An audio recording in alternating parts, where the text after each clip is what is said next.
let's go fishing.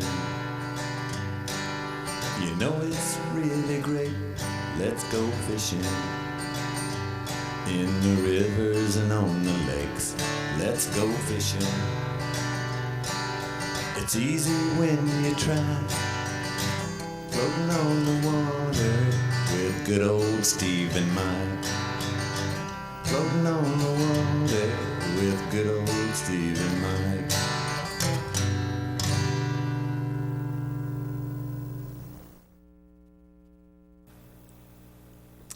Hey, good evening, folks, and welcome to the Let's Go Fishing Show. And we're sitting here tonight with some saddened hearts. Miss Polly Nichols passed away Monday evening, and Mike, she's a wonderful lady. Sure was. I mean, bar none, her and my mother were real good friends, and Polly was just one of those kind of people that, man, it didn't take but a minute. You just knowed you had a friend. That's right. And we hate it for the Nichols family, and but I feel comfortable she's in resting in a whole lot better place. That's for sure. And we'd go by and go in the house. She never did want us to come by without coming in and saying hello to her and talking for a few minutes, and then she'd always say, "Catch a lot." Yeah. Yeah, she always wanted us to have a good time, and that was a whole lot of what she was about and that kind of thing. But anyway, we like I said, we're kind of down in the dumps over it, but we know that's the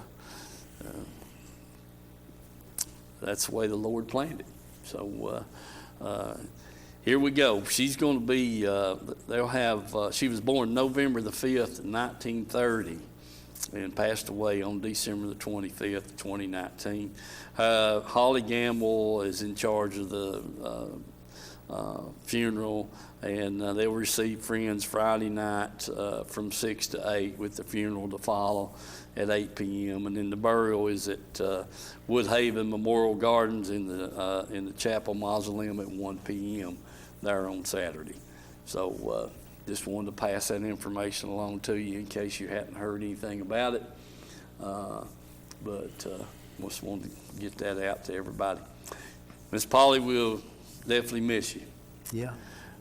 So Dylan, take us to a break, will you?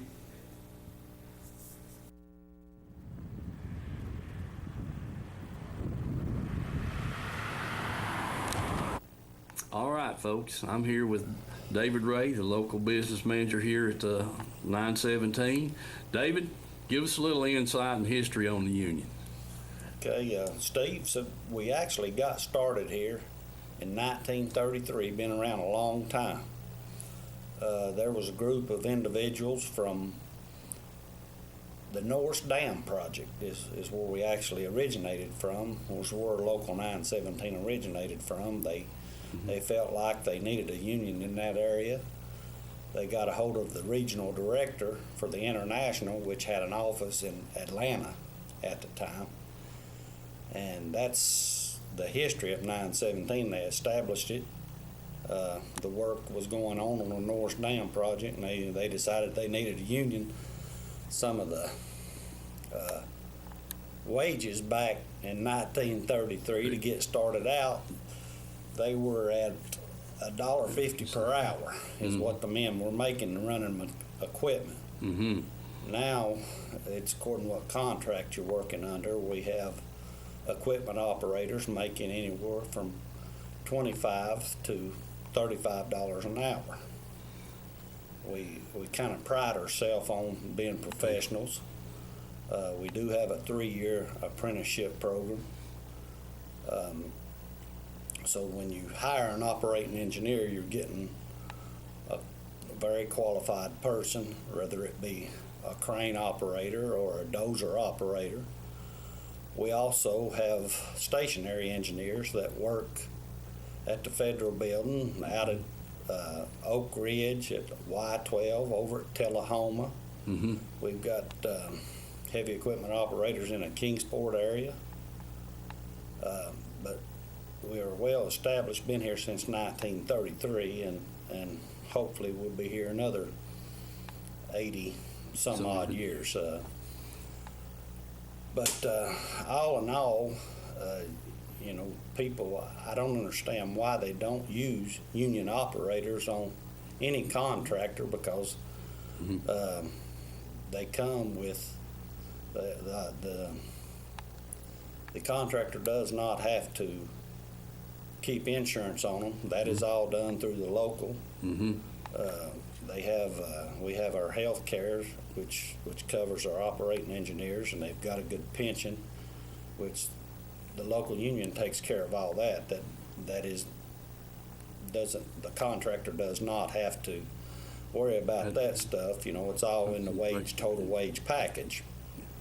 So really, if you got short construction jobs, I don't see how contractors could go wrong using local union operating engineers, because we do take care of the health care, the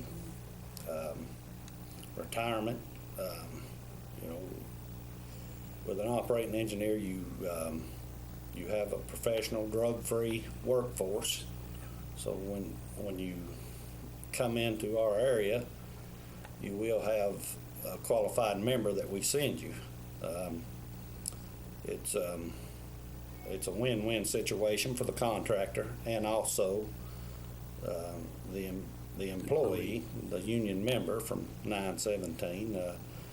We work hand in hand with all the other crafts, whether it be iron workers, electrician, or laborer, or just whatever it may be. We work hand in hand with those folks, and we try to be very professional and handle our business in a professional manner. But I really feel like that everybody should be union and have an opportunity to live better. It's because a contractor, when they come in here, they're wanting somebody that's a polished operator, whether it be on a dozer, the cranes, track hoe, whatever their need is. All they have to do is pick up the phone, call us. We send them an individual, and it makes it pretty easy for a contractor to use us. We like I said, we pride ourselves in our work. Our work is all we have to offer, and feel like we give a contractor an honest day's work for his money. Yeah. All right, David, I appreciate the history, and I appreciate you. I've been with you 19 years now, and I want to thank you all for being a sponsor of the fishing show, and I know you're an avid fisherman too. Yes, I enjoy fishing, and I appreciate the opportunity just to get to be on your show here for a minute, and let people know what we represent. That's what we're all about. We do try to do an honest day's work for the people, and we've got operators from all over the DOE sites, TVA sites, the outside contractors. We're just about everywhere you see a heavy piece of equipment, good chance that you'll see an operating engineer on it, whether it be Barnhard. I'd like to mention them, All Crane, and all of them that's signatory to us. We have over 100 contractors that's signatory to us, so I definitely appreciate those guys all the way in Chattanooga, Kingsport, Tullahoma, throughout all the way up to Johnson City. So we do cover a big area, and just let us know if we can be any help to local contractors that come through these areas. We'll definitely send you some people. All right, David, I appreciate all those good words, and we'll get this on the air, and I want to thank you again. Thank you. All right. All right, we're back. Yeah. Okay, folks, I want to say hello to Dad Yeah. and to Bill and Gay and their deepest sympathy. And anyway, we're going to move right along. Mike's got a little bit of crappie film. I don't know how he got it or where he got it at. I don't know. But we'll see if he's on a different spot when we show this film than what he was last week. If it ain't, then we'll know it's a repeat. Yeah, I'm going to check the background real close, Mike. Mm-hmm. And, Okay. Mike, he went back down. When did you go? Saturday? I think it was, yeah. Yeah, went back down Saturday and caught another mess of crappie, and gave them to an old friend of our dad's and a friend of ours, gentleman I go to church with, old Don Lawson. Yes, sir. I hope it. Yeah, he's part of the, what'd you call that bunch out there at Hardy's? The city council. Yeah. Yeah. Okay. All right, Mike, you're gonna get us both in trouble. Yeah. Anyway, and Mike gave Don them crappie, and boy, he was tickled to death. Don't blame him. Don't blame him a bit. Mm-hmm. But anyway, Mike's got them on film, and we'll see what. I was talking to the boy at work today. He said he was down there. Let's see, when was it? This past weekend, the water temperature, he's there around Kingston there, water temperature about 49 degrees. Mm-hmm. Said if it's so foggy, they couldn't, he keeps his pontoon boat there and them, there on the gravel pit there on 58. Yeah. There and under that boat shed right there. Mm-hmm. And he said it's so foggy you couldn't see your hand in front of your face. Yeah. And said finally did get out off the dock a little bit and went up towards the steam plant. Caught a few crappie and stuff, and like I said, he water temp 49 degrees there.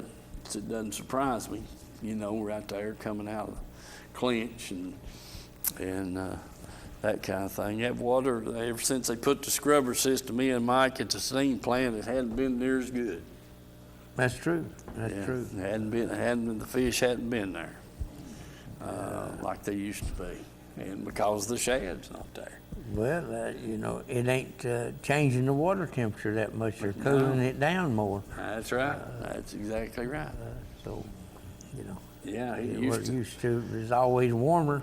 Yeah. And now they cooling it down more because the time that water runs through everything, you got dewatering facilities and everything that's water's going through and coming back out and all that. The whole system's a whole lot bigger than what it was, and it's cooling that water down quite a bit more. And then they're reheating that water too, that systems they put in to reheat everything. Instead of having to heat up cold water, it's a lot easier to heat up that water that's already warmed up some, Well, everybody used to, before they put that scrubber system in, and that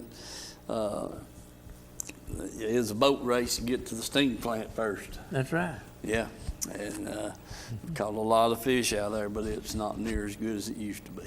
Yeah, for sure. And the reason being, in the cold weather, and the water temperature gets down in the 40s, the shad don't come in there. Yeah, because it's not that much warmer. They was regulated that they couldn't change the temperature no more than 10 degrees. Yeah, that's exactly right. So used to it didn't matter. It'd be 10, 15 degrees warmer, 20 degrees warmer coming out of the steam plant there than it would be out there on the main channel. Yeah. And sure would. So yeah, now they got it 10 degrees, limited to 10 degree difference. So they have to run a lot more water through and recirculate it and not get it as hot and run it around in there in places and you cool it back down before they can discharge it. Yeah. That's what we'll do. All righty, we're going to move right along. Let's see, there's one other thing I wanted to mention there for sure tonight. Mike, I'll think of it in a minute. Are we ready for the film? All right, got the film ready. Let's see what Mike's into on this crappie fishing. Okay, folks, I'm down here at Blue Springs and just got in the water. I'm gonna get out here and put my minnow on. Looks like the water's pretty clear in here. Wasn't like it was the other week up Caney Creek when it was pretty dingy. Anyway, we'll start out in here and work our way out. And, I'm going to start out, try to about 19, 20 foot deep and kind of get a little deeper and see what's going on up here.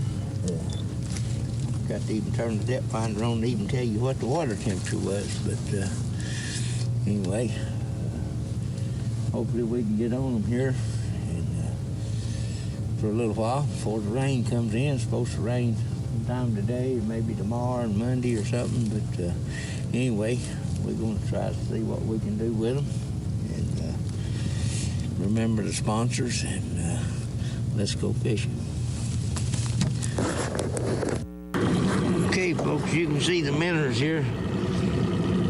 It's 25 foot deep, and they're just about putting the depth finder out. I'm starting to ease back off of them now, man. There's plenty of them there. So anyway, that water temperature, you can see, is 48.5. So we're still after them. We're going to get out here a little deeper and see if we can find them. All right. Yeah, we got a crappie there. 25 foot. Pretty good. Put him in the box and see if we can find another one.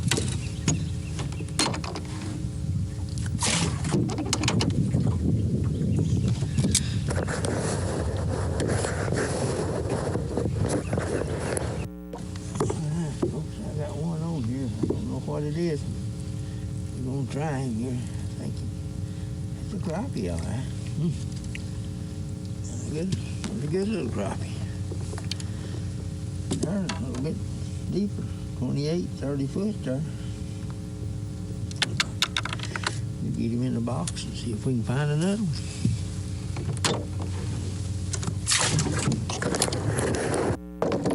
Yeah, went right back and got another one. Look, yeah. Another one right there. Well, a little bit smaller, but we'll measure him and see.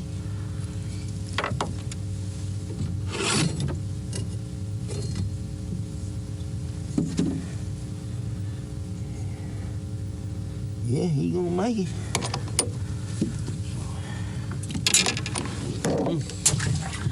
We'll keep after him here and see what we can do.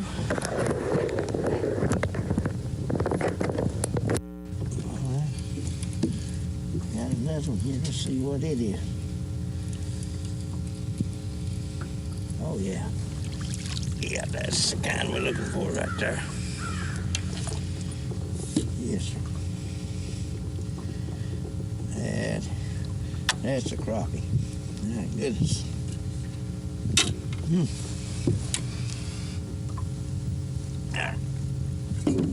About that 16 inches. He's a dandy.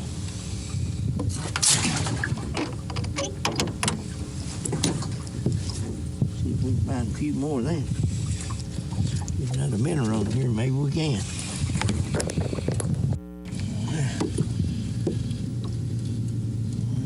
Let's see what this one is. Oh yeah, nice crappie. Come here. Oh yeah. Yes, sir.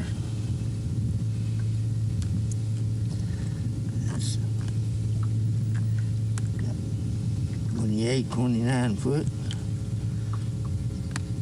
Yes, nice crappie. Good eater, good eater. 14 inches. Well, we get back at him.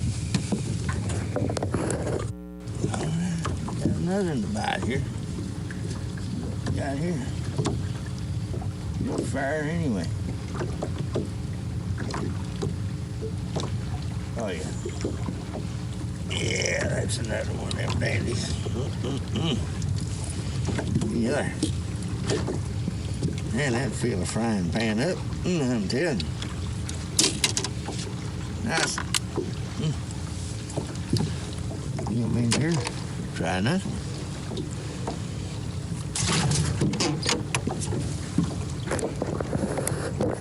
All right. Feels more like a dang catfish than it does a crappie. Oh, he's a big old crappie. Dang, he slammed that dang minnow. Hey, slammed that minnow. Right.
Get him loose or not.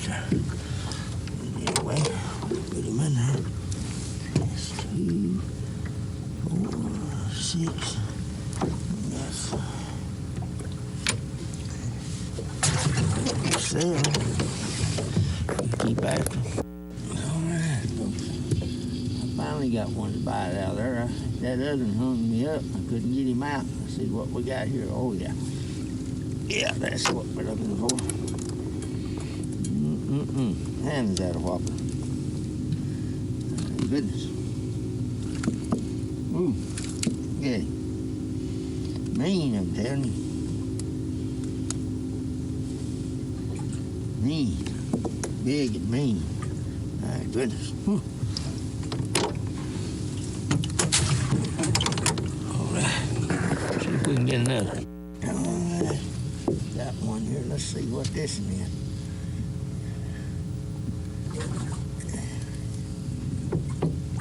What I thought. Hit too hard. Way too hard.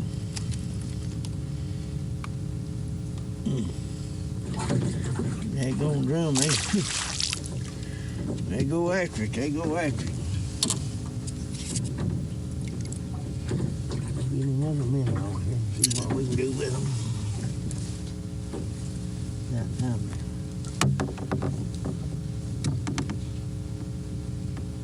Hold up, hit the trail.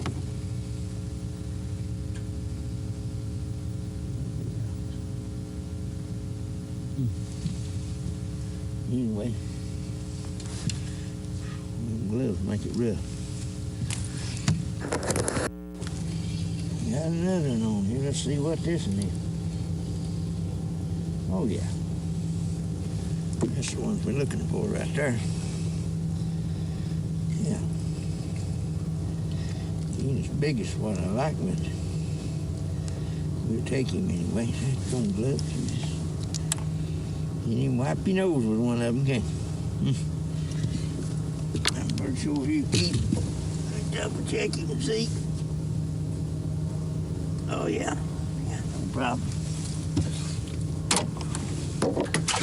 Put him in there and see if we can get another minnow on here and get another one. I'm pretty sure that's a catfish, man, alive. Yeah. It ain't, it's a whopper of a drum.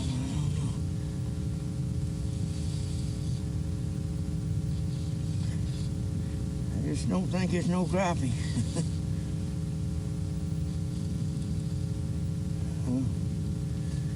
Another one of them big old drums.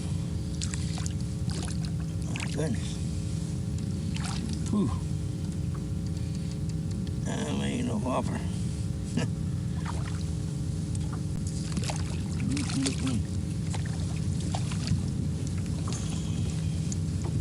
Yeah, good.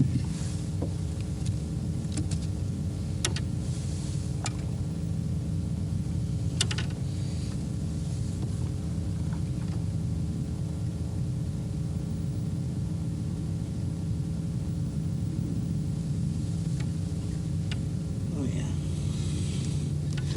Whoa, now, whoa.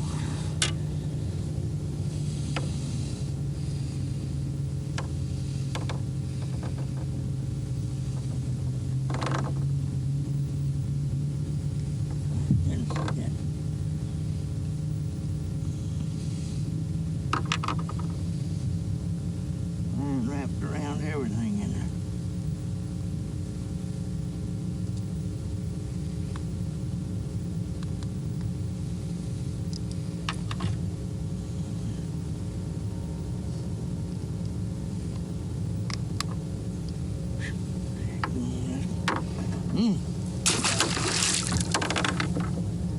They give a good fight, though. That's one thing about them.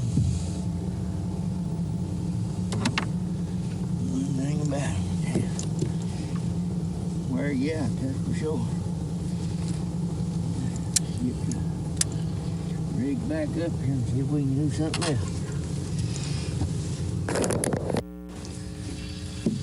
Well, I got something else. I don't know what it is.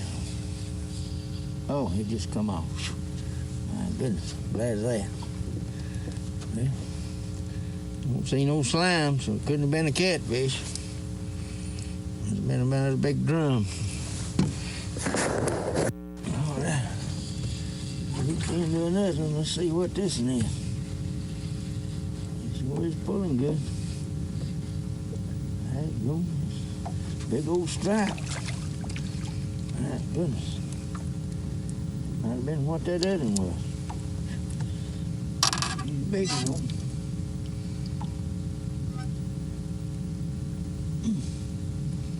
That is big.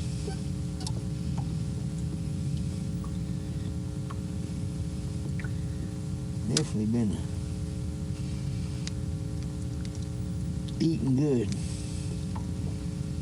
Well, look, come on now there.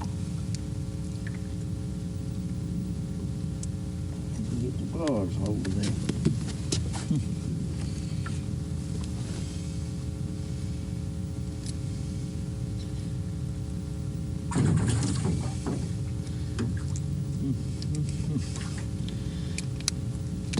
There we go. Nice big old fly. Get another minute, let's try it again.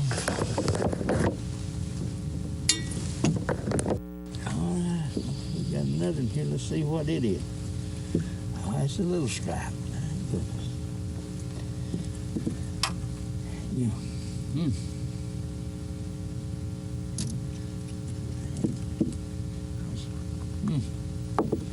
All right, we'll put him back. See if we can get enough. All right. There's a little one. Don't think he'll make it. Get off. No, he just ain't gonna make it. Just a tad short. All right, everybody. I would stay and fish in a few more hours, but I got places I need to be and things I need to do, but I'd sure like to be drowned in a minute here, that's for sure. But, anyway, I got 8 or 10 in the box. I'm not sure how many. Boy, there's some whoppers in there, I'm telling you. So, anyway, I'm going to put it on the trailer, and hopefully we'll see you on the show there Thursday night. And remember the sponsors, and have a good Christmas.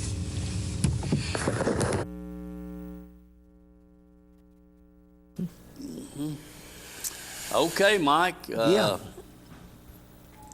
I like that pretty good. We had a little family gathering there at activities building, and you had to get back for that. I did. I hated we knocked you out of that 4 or 5 good hours of fishing there, but that's just part of it. Yeah, well, had a You pretty should have good called day. them early. Yeah. Well, you know, it's always a hunt in progress when you go down there hunting for them. You think you know where they're at, and then they'll change up on you. Biggest majority of them fish I caught there was out on the channel. Yeah, Of course, that water cleared up a little bit out there, and right.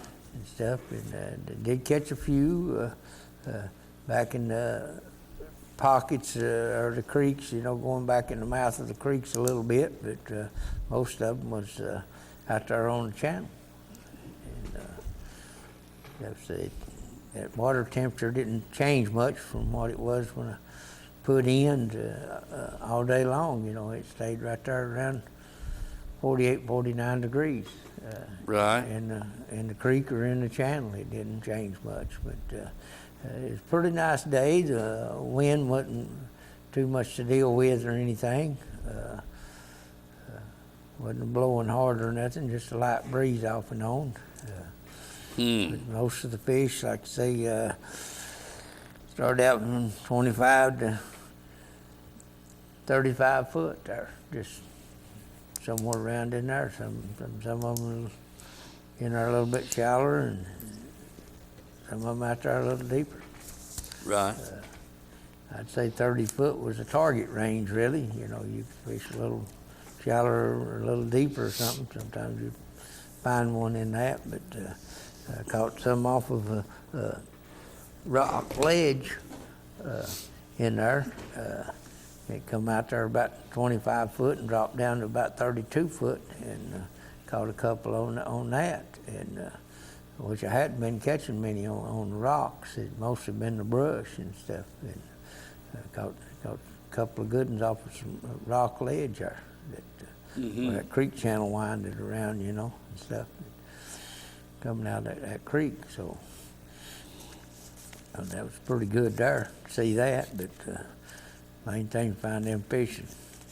Moving on out, I think, and ganging up, and some good quality fish in there too. Right. That one was bumping right at 16 inches there. I mean, it was nice Right. and fat as could be, most of them, you know. They were feeding up good, plenty of minnows for them. Things can't do nothing but get better, the way I see it.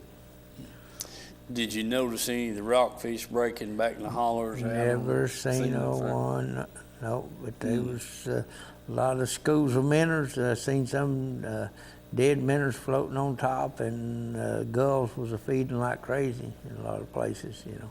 Yeah. Hundreds of them seemed like, and just swarms of them gulls wearing them shad minnows out. Well. And of course, them loons, they're getting, Yeah, Man, I they know look them some big. guns get so fat they can't get up out of the water. yeah. I mean, yeah, no kidding. And more and more of them all the time. Yeah. Yeah. They sure are. I remember years ago, buddy, you never heard one down there. No, And for years, never Yeah. heard one. And then all of a sudden, you know, they're everywhere. Down yeah, like the geese, they found them a good table full of food, and they ain't gonna leave it. No, shoot, no, there's plenty of them down there right now. I'll tell you that. And like you said, they're getting more and more all the time. I mean, shoot, they're dandy. I mean, they're big ones. Yeah, look like turkeys. Yeah, They're going big, and head and neck, you know. And they getting where they ain't that scared of you. They'll come right in there beside the boat and looking at you. And That's right. dive right down and Yes, sir. getting fish and stuff. And some of them, I don't know, seem like they'd be on the water 5 minutes before they'd come up, and they'd be 100 yards off down through there. I know it.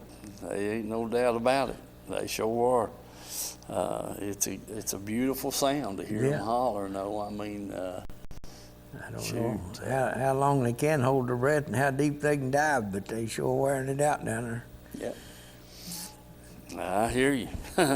No two ways about it. Well, You think you've got the crappie kind of pinpointed now, more out in the channel than they are in the creek channel. I mean, you know, a few years back, we pulled in down there about this time of year, and this old boy was there. Can't remember his name right offhand, and he was catching them on a little old Bobby Garland, wasn't it? Or what was that? Yallen chartreuse, little old Bob. I think it's a Bobby Garland.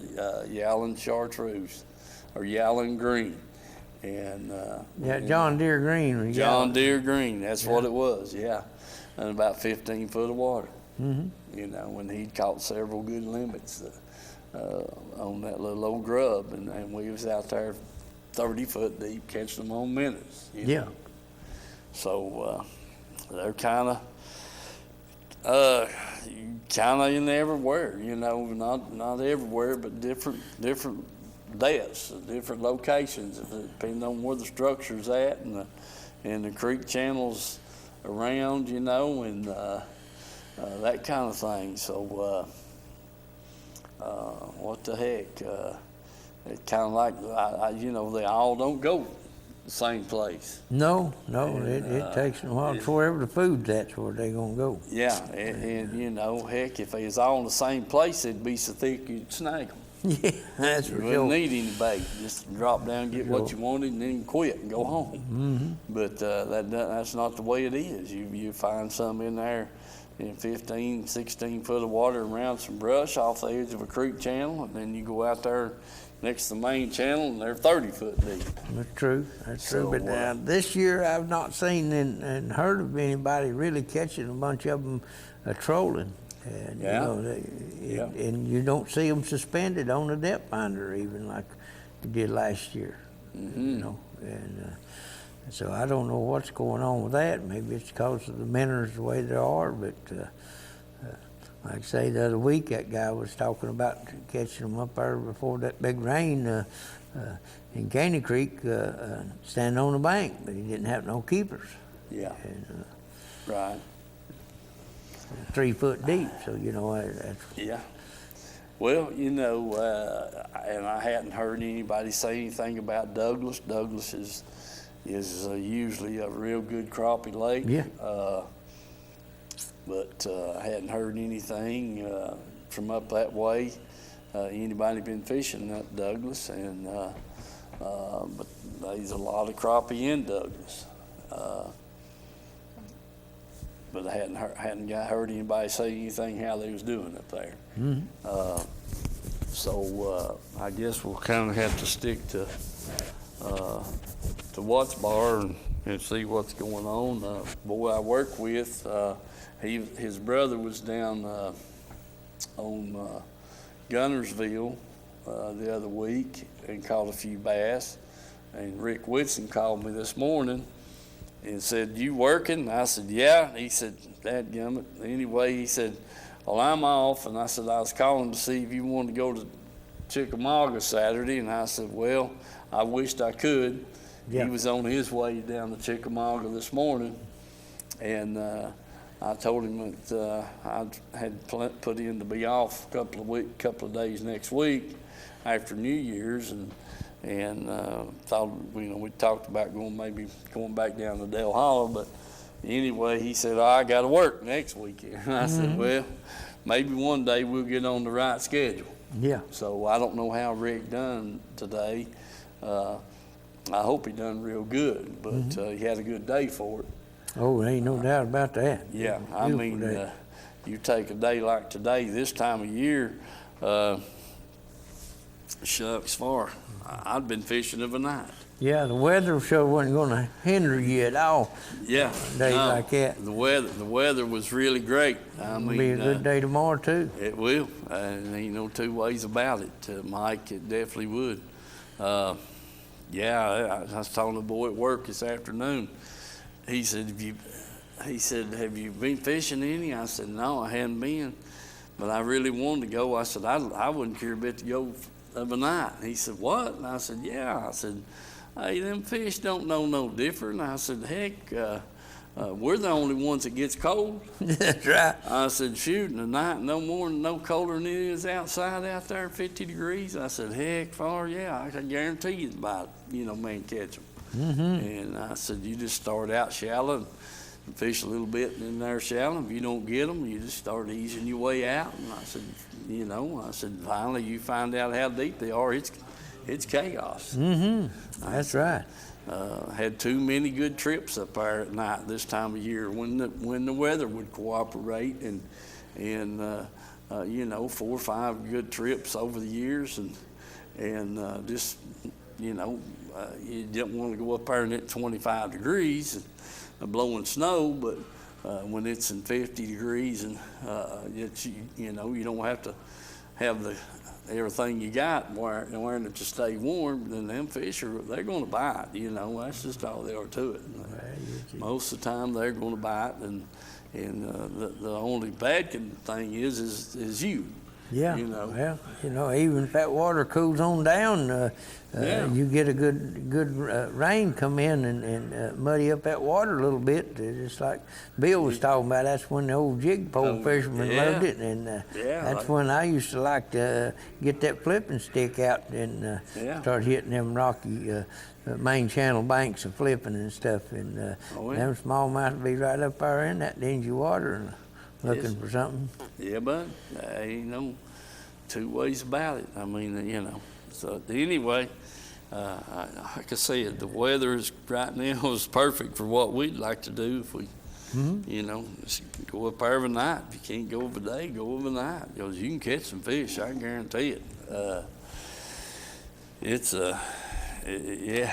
no doubt about it. You can catch them, and so. Anyway, I couldn't believe it. I'd think about going night fishing this time of year. Yeah. I said, hey, man, it ain't no different right now than it would be in June or July.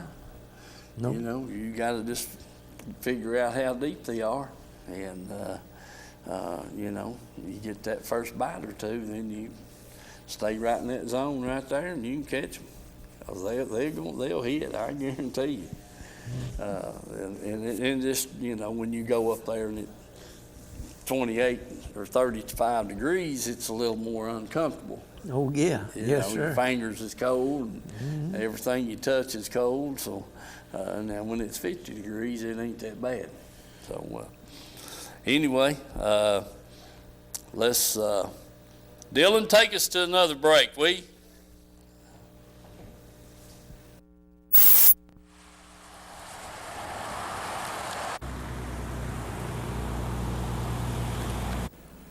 Okay, folks, welcome to the Edgemore Outdoors. I'm over here with Vance and Jim today. They've had several customers in.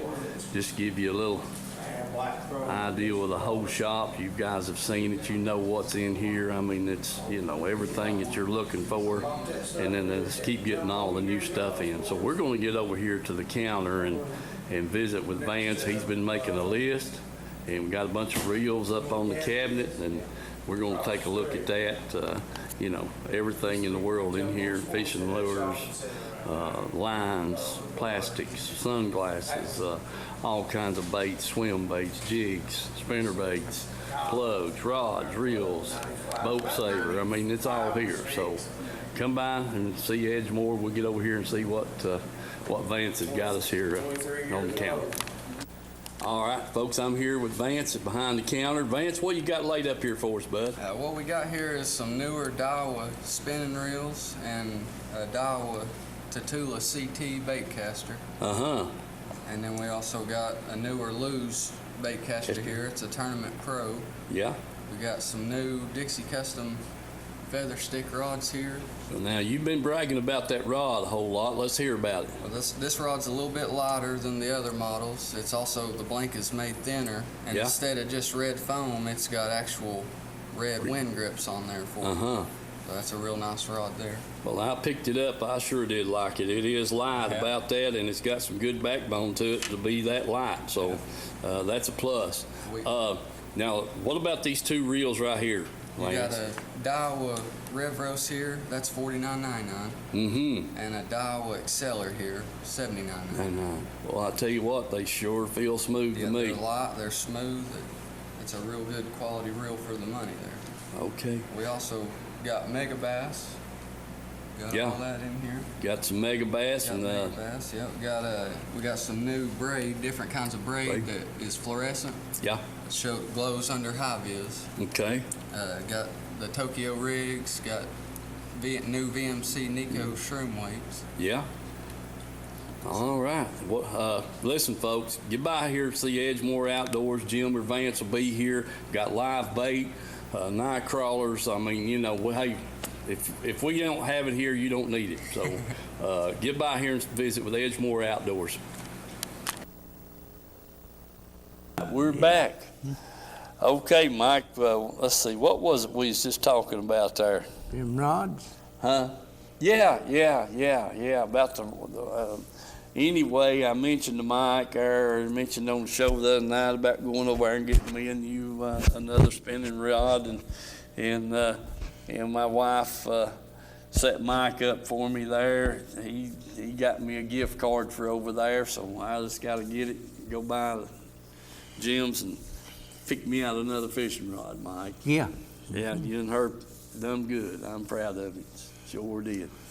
So anyway, Mike's telling me here they didn't have any more than them Garcia rods over there. They had a bunch there when I bought them first two that I got, and I was kind of hoping to get another one. But anyway, we'll go over there and see what Jim's got. I guarantee you there's some good ones there. I just got to pick through them. I'm looking for one about 7.5 feet, medium heavy, or not medium heavy, but medium, to light action to throw that dang Ned rig on. Mm-hmm. Yeah. Yeah, I want to throw that Ned rig on it, Mike. You're like me, we got more rods and reels at the house than we know what to do with. Yeah. I need to bundle up about 50 of them and get rid of them. Mm-hmm. Sure do. Yeah, that was good. I was glad to get the little gift certificate there that she got me and for my Christmas, and get a rod here and get a reel on it and see what we can come up with. I just got to get by Jim's over there and cash in on the deal. Yeah. And see what's going on. Let's see, Mike. There's something else I wanted to mention. Reynolds Racing and Marine. Yeah. Don't forget about the 450. Yeah. The 450. That's I went down there the other day to get them batteries from a boat because I wanted to put new batteries in there, and them old ones was the same age as the boat. Mm-hmm. They're 9-year-old batteries, them Optima batteries. Yeah. The 9-year-old was still doing good, and I went ahead. I said, well, I'll go ahead and trade out, and put them in there. So I got new batteries and put in there stuff. And I was talking to Glenn, and I walked over where he got all his marine stuff on that one side of the store there, and because the 300 was over there where the batteries was at on the other side of the store, and I come around over where he was at, and I looked up, and there's a 450 horsepower Mercury motor there. I said, whew, Lord have mercy. Yeah. The V8. V8, 450 horsepower. I said, no, Dang, if that wasn't. Yeah, if that don't get you 90 miles an hour, there ain't no need to go. Shoot, far mighty. I wonder how much that sucker weighs. I think he said it was about 700 pounds. Shoot far, Mike. I'd have to move my gas tank and my batteries to the front. Well, I mean, he's telling me about some guy that had 3 Yamahas on his boat, and he got rid of the Yamahas and put 2 of the Mercuries on there. Mm-hmm. So he lost about 1,000 pounds by doing that, and had just he had 900 horsepower on 300 Yamahas, more than likely, or at least 3 250s. Would have been 750 horsepower, and he put them 2 Mercuries in place of the 3. Yeah, and said he done had more speed and better gas mileage. Yeah. with 2 motors instead of 3. Yeah, 1,000-pound more weight would make a lot of difference. Yeah, time you get rid of the batteries and all the rigging and everything there, you know, for that steering and everything it takes to run another motor. And, Well, I can't wait till somebody puts one of them 450s on a bass boat. Well, I tried to get George to loan me some money there. I told him if he'd loan me the money, I'd buy that thing. Yeah. Try it out. Dad, 450 horsepower on the outboard engine. Yeah, it really didn't look no bigger than the motor I'm running. No kidding. No kidding, yeah. Shoot. Had to be a little bit bigger. No, I mean, it sure didn't. It sure didn't. A V8. The cab shaped and stuff on it, no. The center section may have looked a little bulkier down in that area there, but Yeah. but the way they redone the whole center section there for the swivel part for it and all that, and the mount and everything is all cut down a lot smaller than what it usually was on the other for the trim and all that stuff's all completely different. So. I got to get down there and get some pictures of it. I know that. Yeah, it's. I've been there. Just hadn't been able to get hooked up down there. But yeah, a 450 outboard. Well, it's nice, I'm telling you. Yeah, yummy. Shoot. Well, yeah, it'd be about all my boat to carry that thing sitting on the back end of it there. I wouldn't worry about the boat carrying it, you know. I just hate to think how fast you'd go down the river with that thing. Man, alive. Shoot, far. Dang. Yeah, I guarantee you, Mike.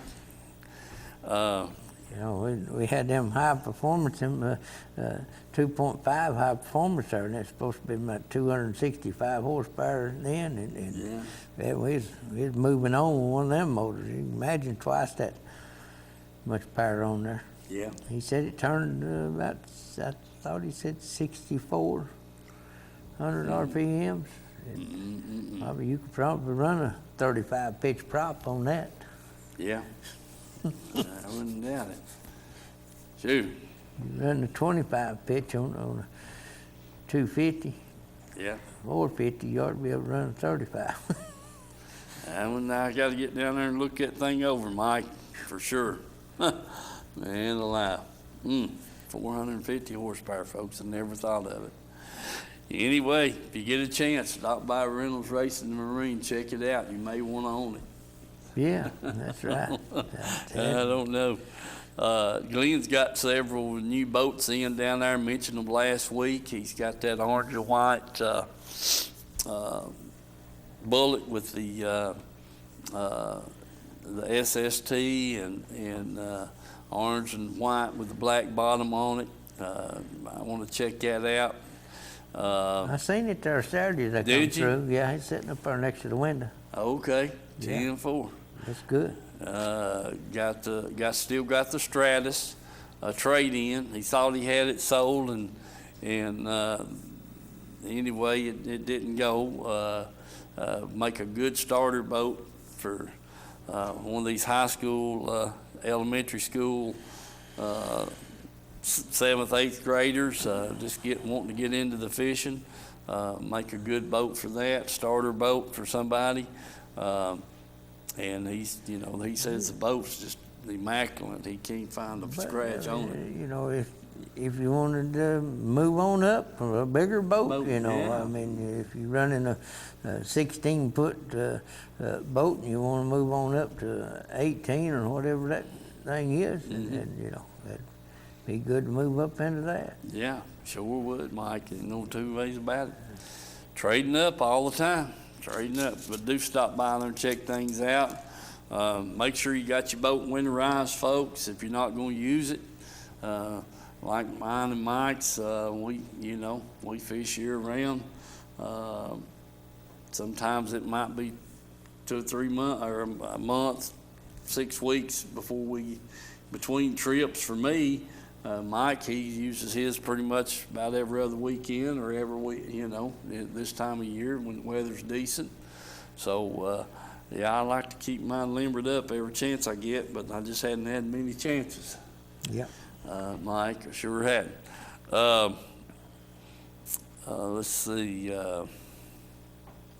Thanksgiving's when mine was last in the water. Yeah. That was a month ago. So anyway, wanting to get that thing back in the water. Yeah, well, we got this Watts Bar Winter Bassin Trail. They'll have a tournament here. Oh Lordy, January the 11th. January the 11th. They'll be at Rockwood. That's a blast off at 7:30. I'm sure it depends on the fog this time of year. Weigh in is at 2:30. The info's there on the screen, and I haven't heard them guys call. They've not called in and let us know what's happening on their tournament trail. It sounds like a pretty good deal,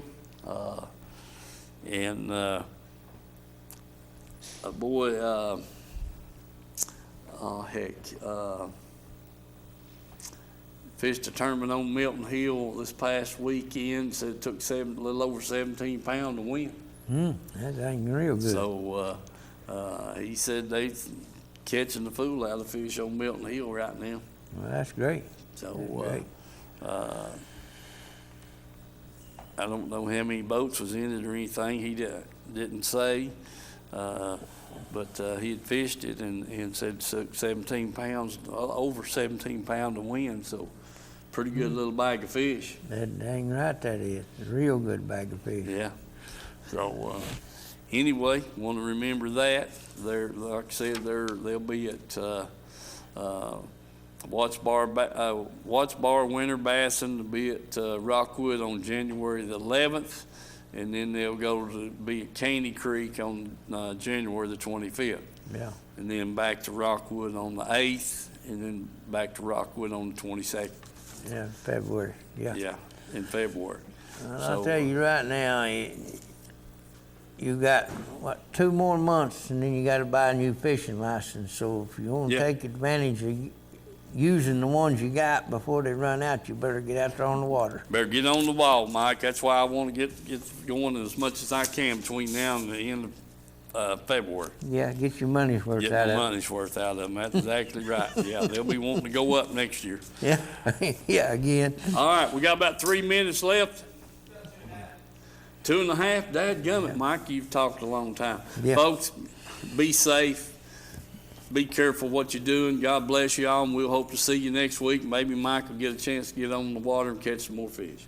Hope to. All right.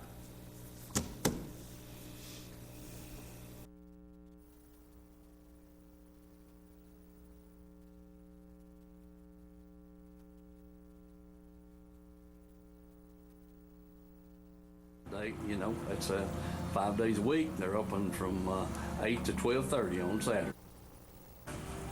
Hey folks, here at Tim's Tires, there's the times that they're open. The date, that's 5 days a week. They're open from 8 to 12:30 on Saturdays. All right, folks, we're inside here in the warehouse. Just wanted to give you a quick look at all the tires and stuff they got. And here we are. There's some four-wheeler tires, lawnmower tires, just a mixture of about any kind of tire you want. So keep that in mind. Then here we get into the light truck, automobiles, that kind of thing. So just walk through here and give you a quick look at what they've got in stock here. I mean, it's it's just, I don't know, man. They must be a couple of thousand tires in here right now, if not more. Sizes, shapes. You truckers, you know the word. This is the place to get your tires for your trucks. And these over here, getting a little bigger sizes. Light trucks, heavier automobiles, this kind of thing. And as you can just see back through there, it's just, heck, I don't know, this building's probably about 300 feet, one end to the other, and they're wall to wall. Remember Tim's Tires, folks. That's down here on Highway 27 on your way into Harriman, and get the best deals going.